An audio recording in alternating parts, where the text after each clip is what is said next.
ज्ञानेश्वर माऊली, ज्ञानबा तुकाराम, ज्ञानबा तुकाराम. कुणाचं नाव घेता तुम्ही? ज्यांनी पसायदान दिलं त्यांच्या नावावर तुम्ही धंदा सुरू केला. पांडुरंगाच्या धंदा सुरू केला. आजपर्यंत आपण बघतो आहोत, अनेक वर्ष या मंडळी मनुस्मृतीच्या माध्यमातून वेद आणि अनेक ग्रंथांचा वापर करून सत्यनारायण केले. प्रसाद घेऊन बदाम, खारी, खोबरं घरी घेऊन गेले.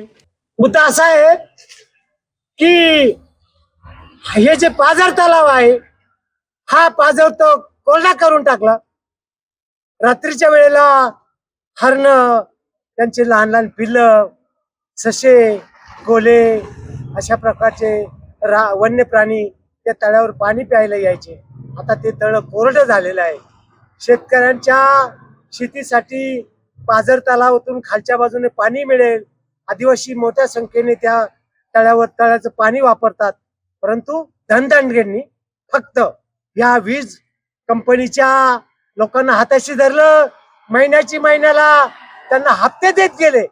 पगार आम्ही एकाच वेळेला महिन्याच्या अखेरीला पगार हमीवर काम करायचं.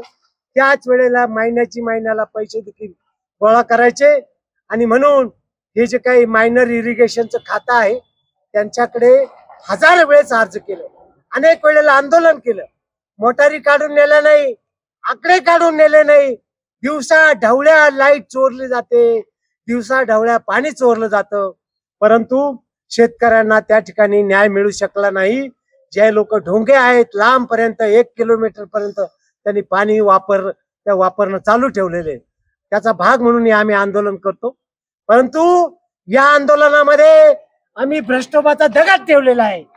खरं म्हणजे या देशामध्ये 40 ते 50 कोटी लोकांच्या मेंदूचा दगड झालेला आहे. कलेक्टरच्या डोक्याचा दगड झाला, मुख्यमंत्र्याच्या डोक्याचा गोटा झाला, आणि विशेष म्हणजे पंतप्रधानांचं डोकं देखील या ठिकाणी दगडाचं झालेले.